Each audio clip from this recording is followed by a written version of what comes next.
Grabe, nakakapagod magkuha ng buko. Kaya pala medyo mahal ang buko. Kasi maraming pagdadaanan. Yung proseso, yung pagkuha, paghakot, tapos pag dala sa palengke. Ano, Robilin?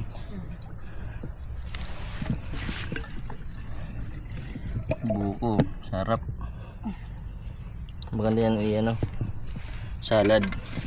Tapos dapat may dala kang gatas, Reggie. Saka yelo.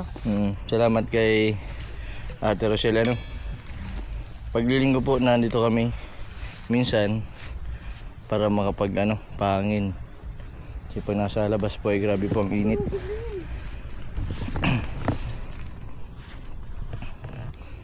Punta ka lang dito sa Nyugan, libre na, wala ka nang babayaran na makuha ka lang ditong buko.